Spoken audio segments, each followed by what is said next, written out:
Ya,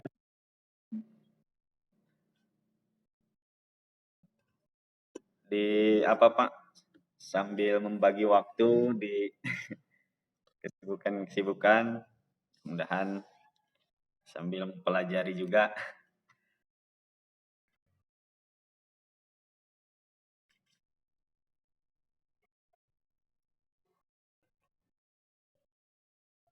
Kalau sebelumnya saya ngajar Quran hadis di MTS Pak, dari 2011. Cuman 2021 ini saya di Aliyah Pak. Iya Pak.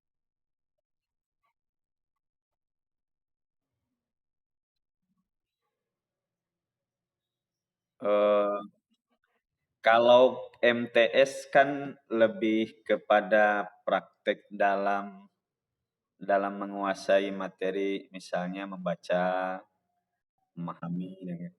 Jadi kalau ke aliyah ini kan sudah kepada eh, lebih kepada pemahaman, gitu, Pak. Kalau tajwid di MTS masih seputar tajwid gitu, Pak. Kalau di aliyah nampaknya udah enggak situ lagi.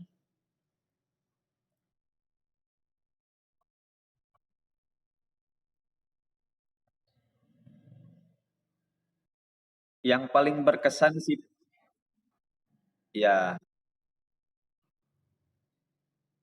saya melihat di kemampuan anak-anak ini untuk di zaman sekarang nampaknya masih banyak, terutama MTS kemarin yang belum bisa membaca Al-Quran. Yang dasar saja mereka belum bisa.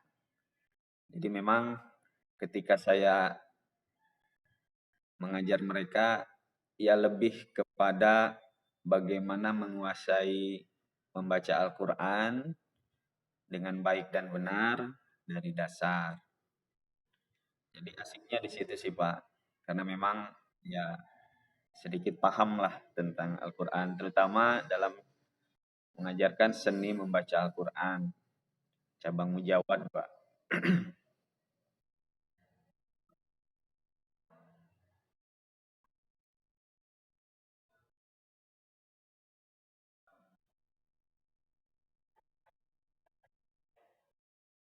Iya, iya Pak.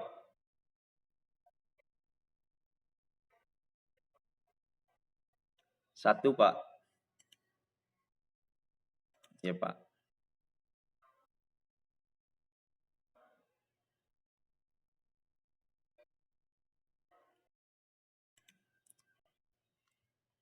Iya Pak.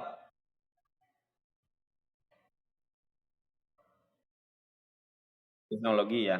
Teknologi, pedagogik, dan konten pengetahuan.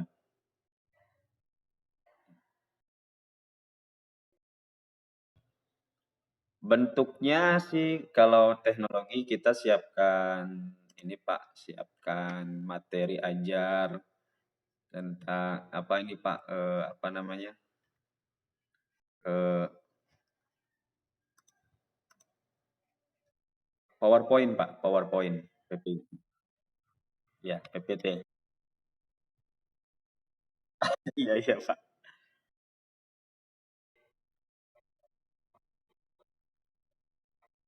Ya,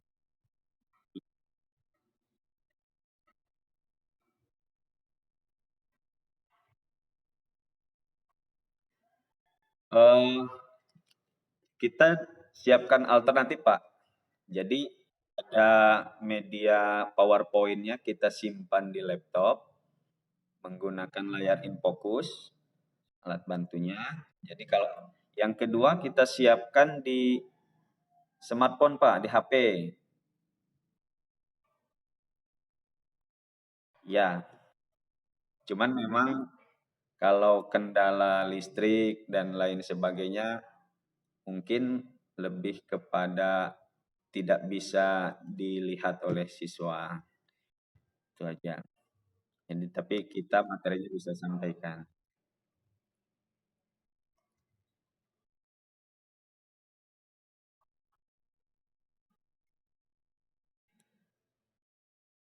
Oh, iya Pak, iya. Iya Pak.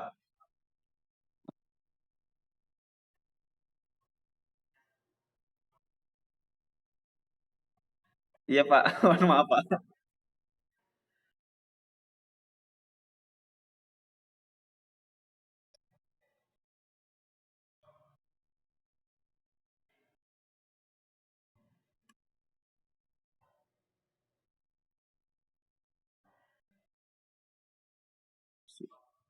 Iya Pak, iya Pak. Contohnya, ini kan temanya tentang pengertian Al-Quran nih Pak. Nah, pengertian Al-Quran menurut beberapa ulama. Menurut ulama, jadi ada menurut ulama Al-Lihyani, dia ada dua. Pertama, pengertian menurut bahasa. Kedua, menurut istilah. Menurut bahasa ada tiga ulama. Pertama, menurut Al-Lihyani itu berasal dari kata qoro'a, artinya membaca. Menurut Al-Asy'ari berasal dari kata korona, artinya menggabungkan atau mengumpulkan. Menurut Al-Faro itu koroin atau korina, artinya petunjuk atau indikator. Jadi dari pengertian ini yang sudah diberikan kepada siswa, saya membuat pertanyaan yang apa, curhot. Jadi pertanyaannya saya buat contoh, eh,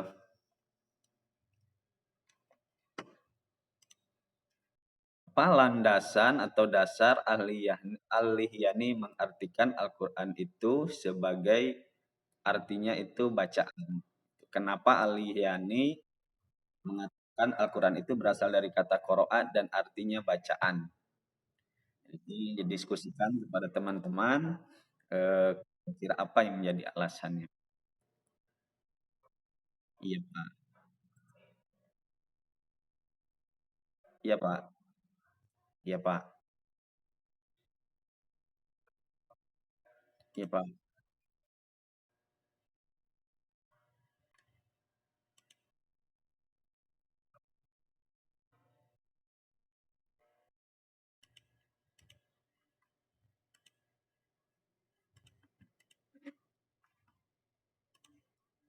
Lot tadi Pak.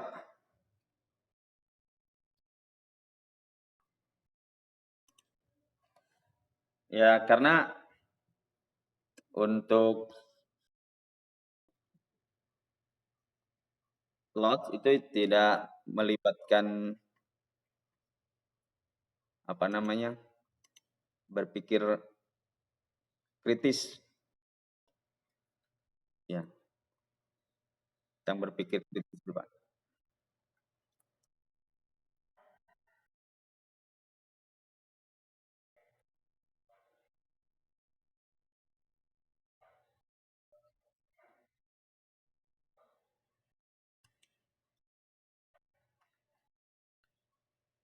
Menganalisis, ya Pak. Eh, oh yang 4C ya Pak ya.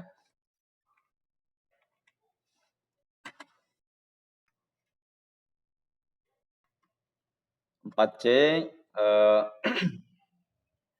yang pertama kritikal. Kritikal itu, mohon maaf Pak, critical thinking pertama yaitu keterampilan berpikir kritis. Jadi anak itu punya keterampilan untuk berpikir kritis ya terhadap hal apapun yang didapat sehingga dia bisa menanya dan lain sebagainya. Yang kedua, creativity, Pak, atau kreativitas. Keterampilan berpikir kreatif.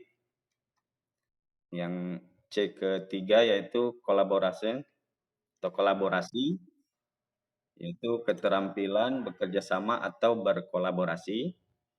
Dan yang keempat itu communication. Communication atau keterampilan untuk mengomunikasikan, berkomunikasi.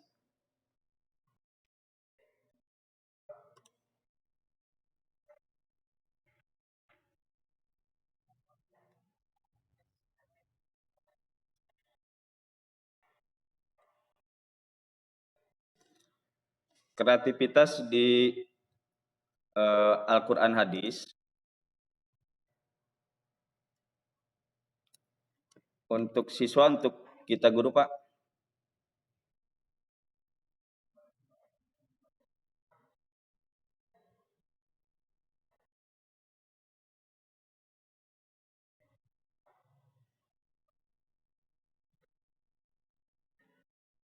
Baik, ya terutama dari RPP yang saya kembangkan untuk eh, keterampilan kreativitas, yaitu pertama kita berikan satu soal permasalahan untuk apa namanya dikerjakan oleh siswa untuk dicarikan solusi terhadap permasalahan yang ada, terutama di bidang Al-Quran hadis yang tidak dipahami dengan materi yang sudah diberikan kepada siswa.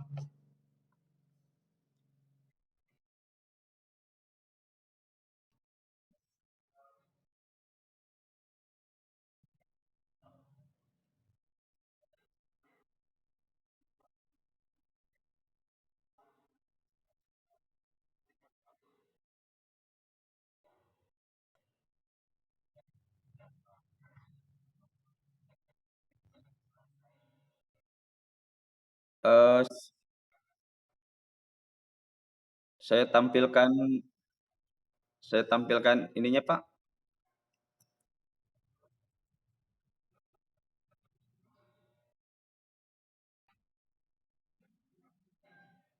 Maksud saya ini Pak, PowerPoint-nya Pak.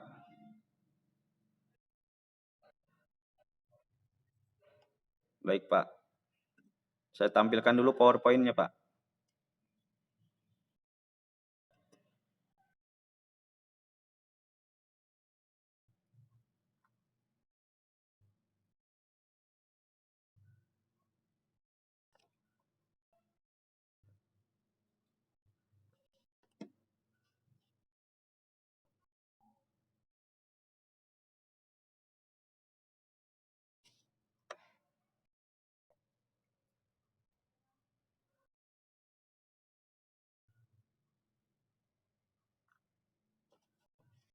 Saya mulai Pak.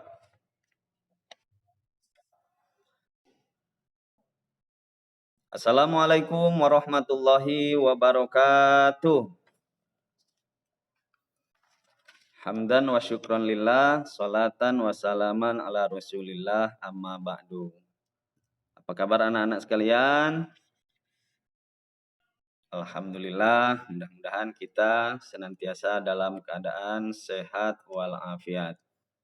Baik, sebelum kita mulai pelajaran kita kali ini, mari sama-sama kita berdoa kepada Allah. Semoga senantiasa diberikan keberkahan, keberkahan ilmu, kemudahan dalam menuntut ilmu. Bismillahirrahmanirrahim. Rabbana zidna ilma warzuqna fahma. Amin. Amin ya Allah ya Rabbal alamin. Baik anak-anak, selanjutnya kita absen dulu ya. Rina, baik. Tuti, hadir ya. Alhamdulillah. Semuanya sudah kita absen dan alhamdulillah hadir semua. Baik anak-anak sekalian, kita kali ini akan belajar tentang Al-Quran hadis, temanya Al-Quran adalah kitabku. Nah, baik, sebelum kita lanjutkan, nah kira-kira ada yang masih ingat atau pernah mendengar atau sudah tahu waktu belajar di MTS atau di pondok pesantren tentang Al-Quran. Al-Quran itu apa? Coba Rina. Ya baik, firman Allah. Coba Tuti, apa menurut Tuti Al-Quran itu kitabullah. Baik. Nah, sebelum kita lanjutkan, nanti kita akan tahu pengertian Al-Quran menurut para ulama. Kira-kira ada tidak yang sama dengan pendapat Firman dan Tuti tadi. Nah, selanjutnya sebelum kita lanjutkan, kita akan sampaikan dulu ya tujuan pembelajaran. Nah, baik, tujuan pembelajaran di sini adalah pertama menjelaskan pengertian Al-Qur'an menurut para ulama. Yang kedua, menjelaskan nama-nama Al-Qur'an. Dan yang ketiga, menunjukkan perilaku orang yang berpegang teguh kepada Al-Quran. Nah, selanjutnya kita menuju kepada pembahasan tentang pengertian Al-Quran menurut bahasa atau etimologi. Jadi, kalau pengertian Al-Quran itu ada menurut bahasa dan juga ada menurut istilah. Menurut bahasa, ini kita ambil pendapatnya dari Al-Lihyani. Menurut Al-Lihyani, kata Quran adalah bentuk masdar dari kata kerja fi'il, yaitu qoro'a, ya qoro'u Qur'anan. Artinya yaitu membaca. Nah, jadi menurut Al-Lihyani, Al-Quran itu artinya membaca. Yang kedua, kita lihat pendapat Al-Asy'ari. Menurut Al-Asy'ari, kata Quran berasal dari lafaz korona yang berarti menggabungkan sesuatu dengan yang lain. Menggabungkan atau mengumpulkan. Itu. Selanjutnya, juga pendapat menurut Al-Faro. Menurut Al-Faro, kata Al-Quran berasal dari lafaz qoro'inun. Merupakan bentuk jamak dari kata qorinah yang berarti petunjuk atau indikator. Nah, baik. Sebelum kita lanjutkan, ini Bapak mau bertanya kepada anak-anak sekalian. Dari ketiga pendapat ini tentang pengertian Al-Quran, kira-kira ya, yang pertama menurut Al-Lihyani. Coba dianalisa kenapa Al-Lihyani mengatakan pengertian Al-Quran itu artinya membaca, yang asal katanya daripada qoro'a. Ayo, anak-anak ada yang tahu? Baik. Rina, apa menurut Rina? Kenapa, menurut analisa Rina, kenapa Al-Quran itu berasal dari kata qoro'a artinya membaca? Karena Al-Quran adalah bacaan. Ya, baik, bagus sekali. Ya, Bapak jelaskan kenapa analisa Bapak, kenapa Al-Lihyani ini mengatakan qoro'a, artinya membaca. Ya, menurut analisa Bapak, karena Al-Quran itu dibaca oleh seluruh umat muslim di dunia. Nah, jadi itu sebabnya Al-Quran dikatakan sebagai bacaan. Yang kedua, menurut Al-Asy'ari. Kembali silahkan analisa. Kenapa Al-Asy'ari mengatakan Al-Quran itu berasal daripada kata korona. Artinya menggabungkan atau mengumpulkan. Silahkan diberi waktu 2 menit untuk berpikir dan menganalisa. Baik, coba silahkan Ahmad. Menurut Ahmad bagaimana? Kenapa kira-kira Al-Asy'ari mengatakan bahwa Al-Quran itu berasal daripada corona? Atau artinya menggabungkan? Tidak ada yang bisa menjawab? Tidak ada yang mencoba menjawab? Baik, akan Bapak jelaskan. Jadi, kenapa Al-Quran itu berasal dari kata corona yang artinya menggabungkan atau mengumpulkan? Karena memang asal daripada Al-Quran itu sebelum sekarang menjadi satu mushaf, jadi dulunya dari pertama turun itu yang kurang lebih selama 23 tahun atau 22 tahun, 2 bulan, 22 hari. Ada 2 tempat turunnya Al-Quran di Mekah dan Madinah. Jadi dulu itu setiap kali turun Al-Quran, setiap Nabi Muhammad mendapatkan wahyu, dicatat dan ditulis di mana saja berserakan. Ada yang di batu, ada yang di tulang belulang, dan lain sebagainya. Ada juga yang di pelepah kurma.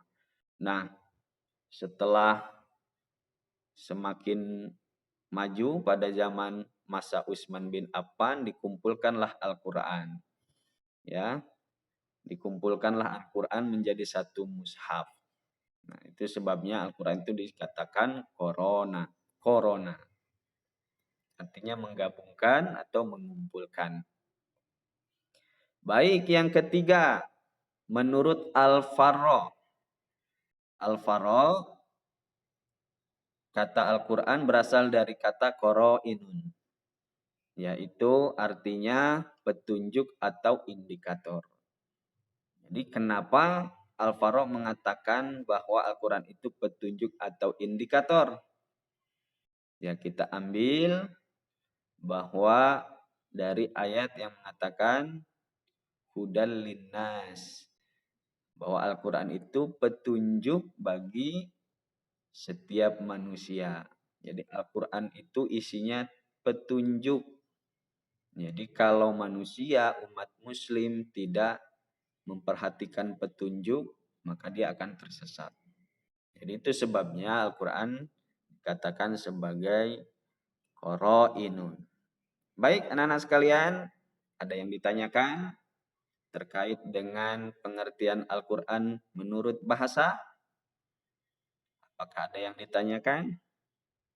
Baik, kalau tidak ada yang ditanyakan, kita lanjutkan materi selanjutnya.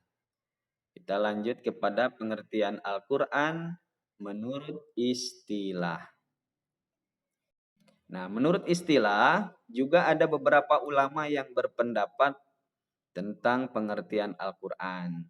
Yang pertama kita coba perhatikan ke papan tulis di depan. Ya, kita lihat pengertian menurut Syekh Muhammad Khudaribik. Nah, menurut beliau, nah ini ada berbahasa Arab dan ada berbahasa Indonesia. Coba silahkan baca Erni. Coba baca bahasa Arabnya.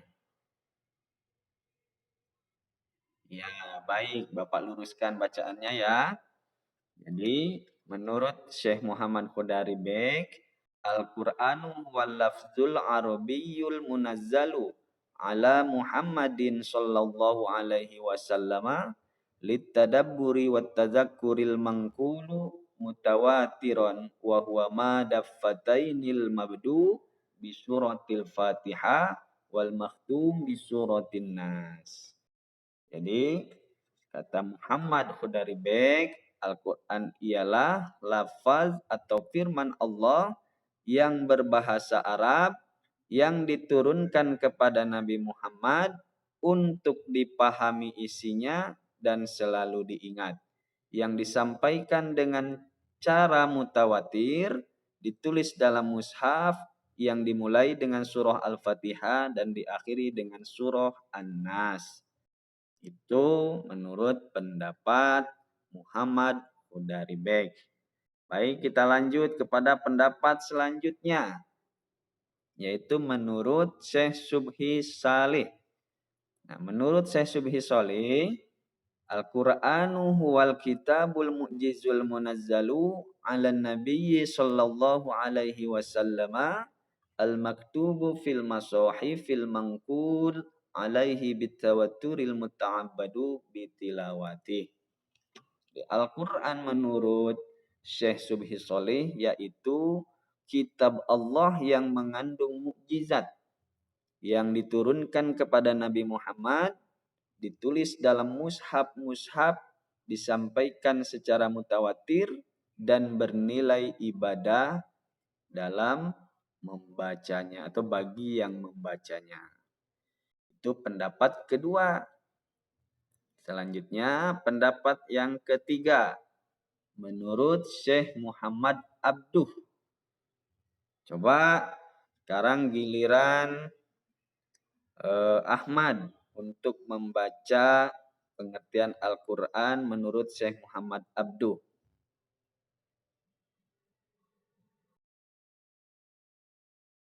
Baik, terima kasih Ahmad sudah membacakan. Kita lihat sama-sama artinya. Kitab Al-Quran adalah bacaan yang tertulis dalam mushaf-mushaf yang terpelihara di dalam dada orang yang menjaganya dengan menghafalnya, yakni orang-orang Islam. Nah, baik anak-anak sekalian, sudah kita sampaikan, sudah kita simak sama-sama pengertian Al-Quran menurut istilah, ya, pengertian Al-Quran menurut istilah dari beberapa pendapat ulama. Nah, sekarang silahkan kita bagi kelompok, ya, kita bagi tiga kelompok, ya, kita bagi 3 kelompok. Nah, sudah dibagi. Kelompok pertama, ya, kelompok kedua, dan kelompok ketiga. Silahkan masing-masing kelompok pertama yaitu menganalisa atau menyimpulkan. Menganalisa dan menyimpulkan pengertian Al-Quran menurut Syekh Muhammad Hudari Beg. Ya, kelompok kedua menyimpulkan pengertian Al-Quran menurut Syekh Subhi Solih, dan kelompok ketiga yaitu menganalisa dan menyimpulkan pengertian Al-Quran menurut Syekh Muhammad Abduh. Diberi waktu 10 menit untuk mendiskusikannya.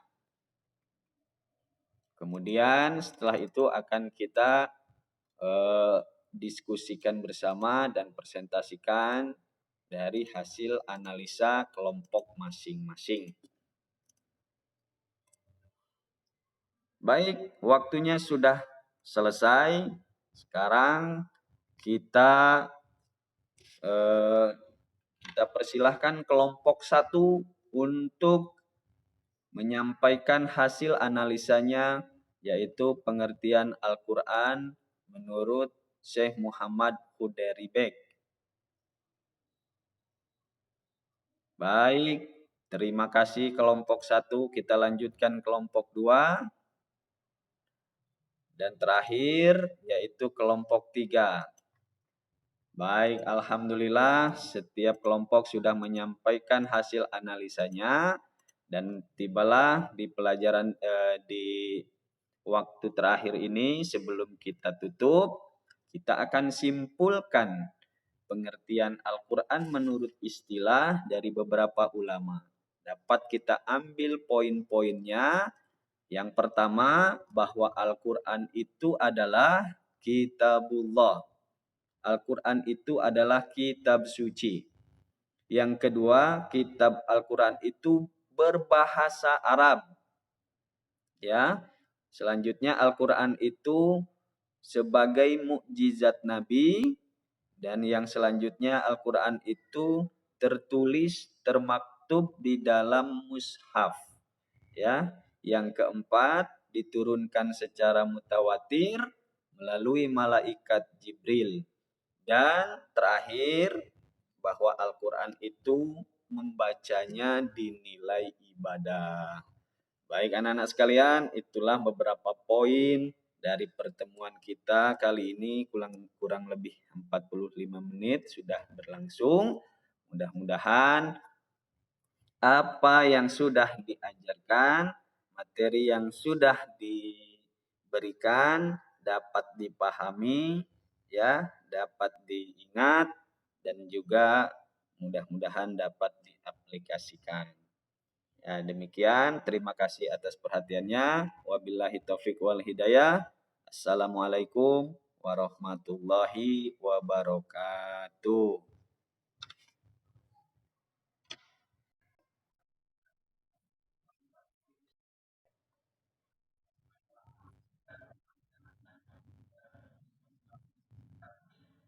Ya, Pak.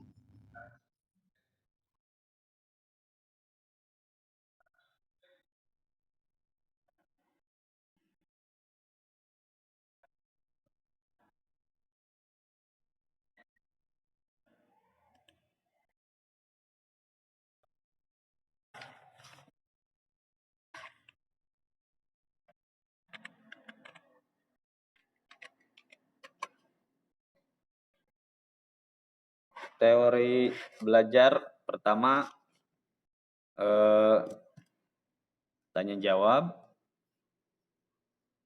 kelompok.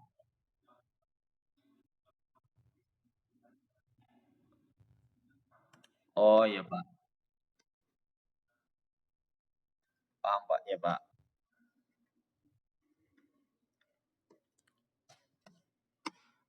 Baik,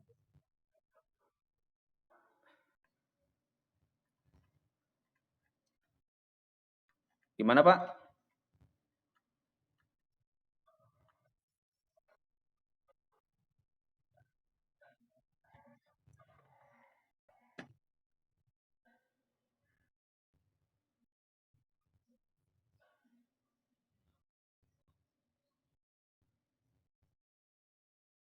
Lupa Pak.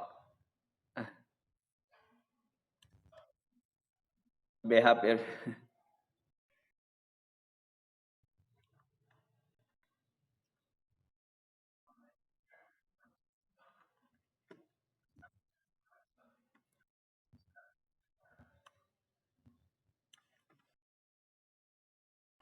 humanisme kemanusiaan Pak, kemanusiaan. Aspek kemanusiaan.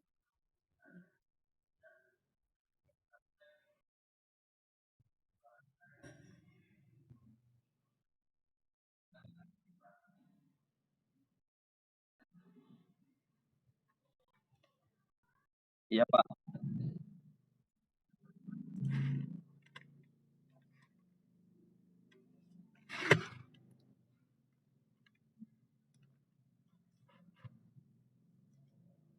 Evaluasi yang berkaitan dengan kejadian sesungguhnya Pak.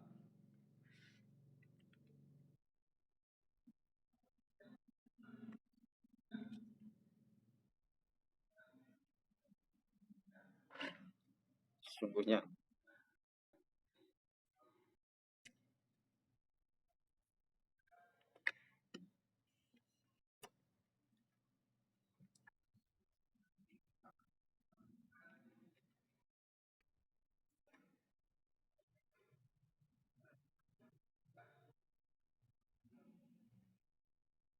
Basic learning Pak.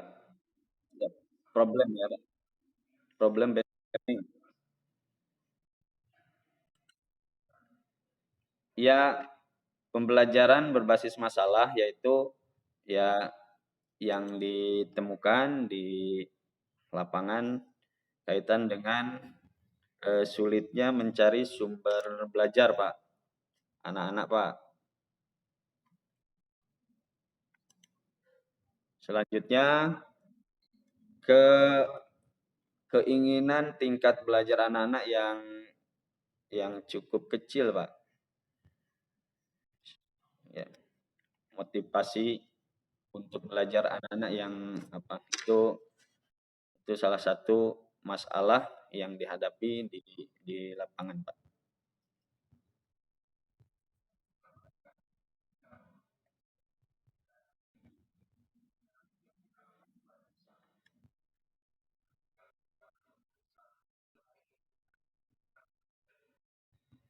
Baik, Pak. Eh, Tujuannya yaitu untuk membantu memecahkan masalah-masalah yang dihadapi oleh siswa, Pak. Ya, berhadapan dengan masalah, mencari solusinya, Pak. Solusinya, ya, Pak.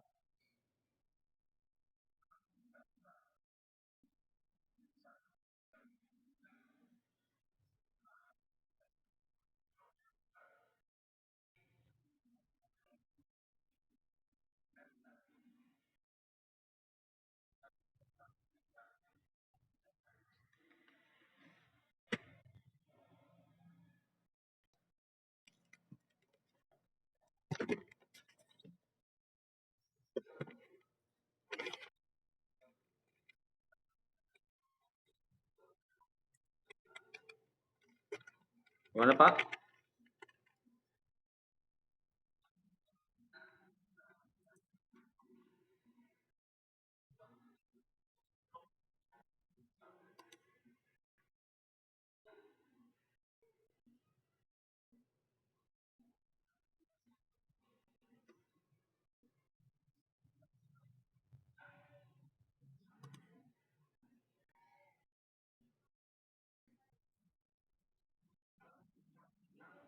Iya, Pak.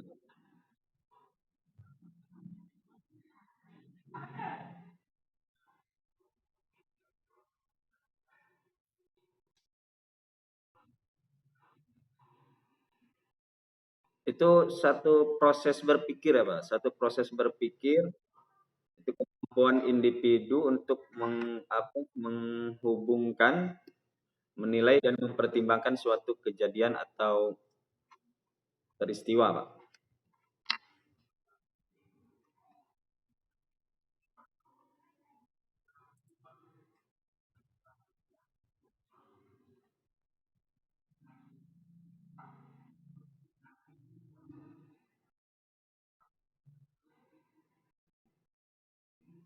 Kalimat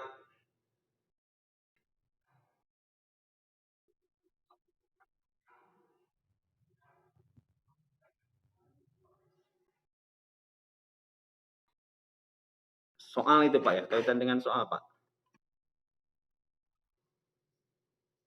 Eh,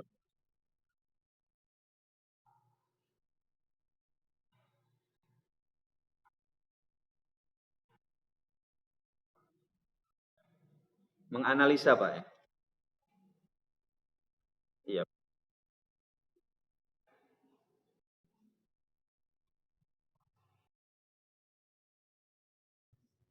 berpikir berpikir tingkat tinggi itu, Pak.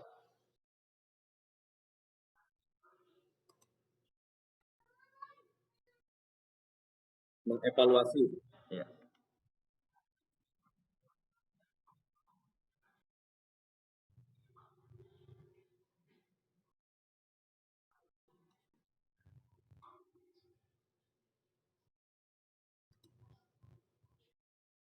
Meng Mengkreasi, Pak.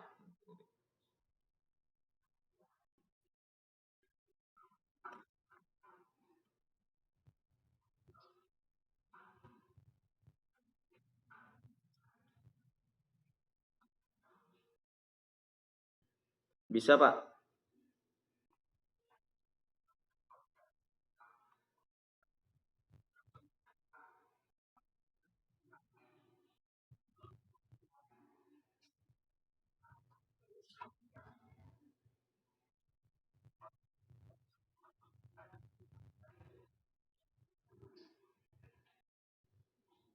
Eh, Kalau Quran hadis ini kan kaitannya dengan eh, Al-Quran dan hadis itu sendiri. Maka bicara Al-Quran dengan hadis, itu kan banyak pendapat. Kalau Al-Qurannya sih tidak banyak pendapatnya, tetapi tafsiran terhadap Al-Quran itu yang banyak. Kalau hadis, selain tafsirannya, hadisnya itu sendiri juga kan banyak. Nah, kaitan dengan kreasi, maka anak diberikan tugas untuk cara mengetahui bahwa hadis itu benar-benar eh, hadisnya sahih, doib ataupun hasan.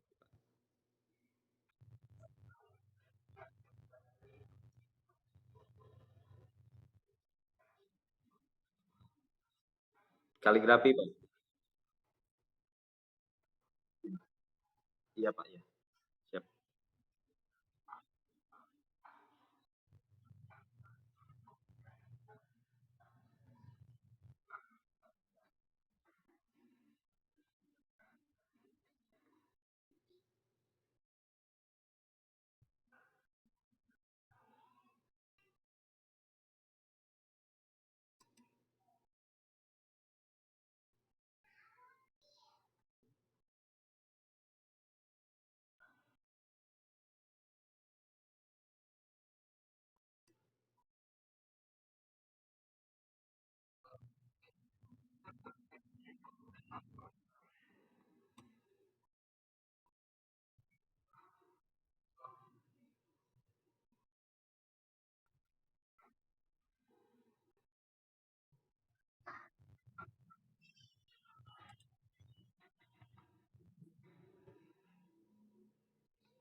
Jadi cepat peka terhadap satu permasalahan, Pak.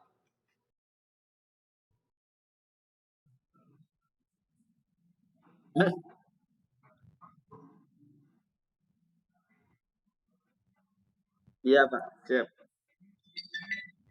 Iya, Pak.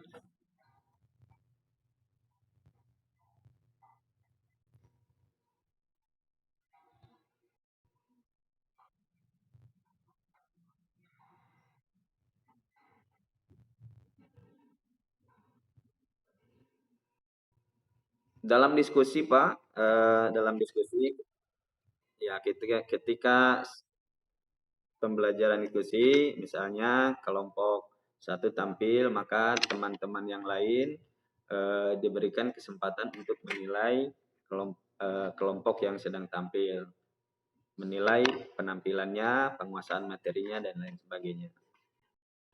Saling memberikan penilaian, Pak. Ya,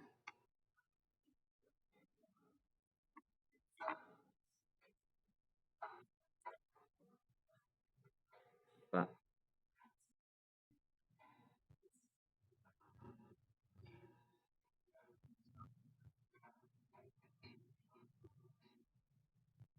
Iya, ya, Pak.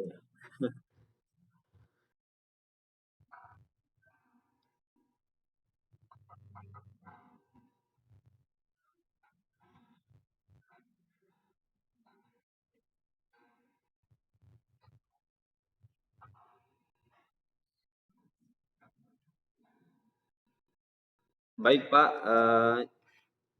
Menurut saya itu sangat perlu untuk mengaitkan dengan hal-hal baru, kejadian-kejadian baru. Kenapa demikian? Karena memang ketika satu contoh dikaitkan dengan hal-hal yang baru, lebih cepat dicerna oleh peserta didik.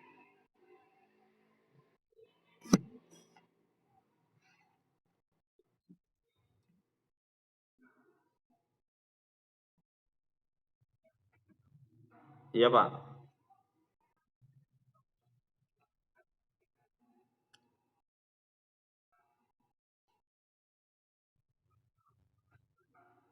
Insya Allah, Pak. Ada, Pak.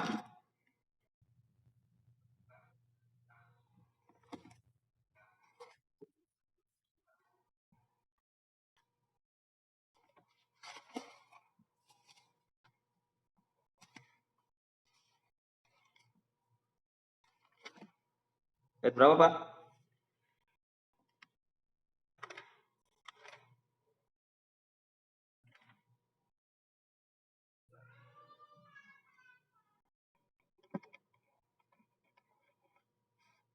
Saya mulai, Pak.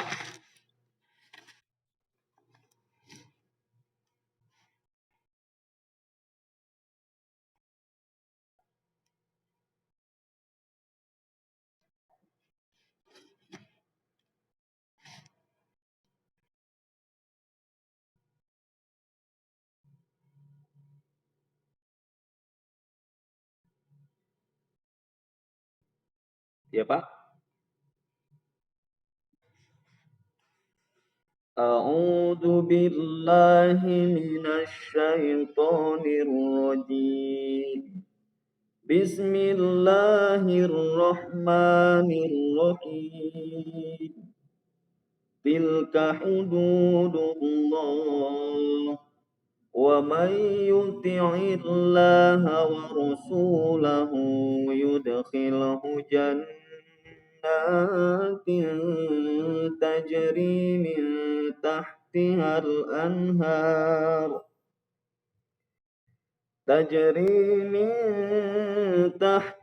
الأنهار خالدين فيها وذلك الفوز العظيم. ومن يعص الله ورسوله ويتعد حدوده يدخله نارا خالدا فيها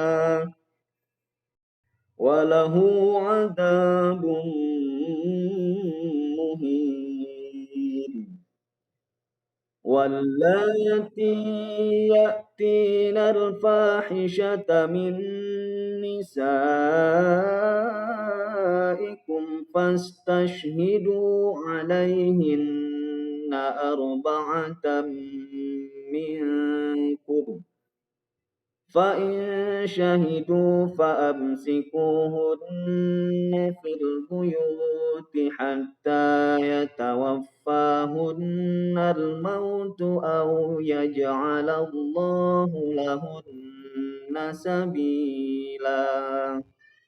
صدق الله العظيم.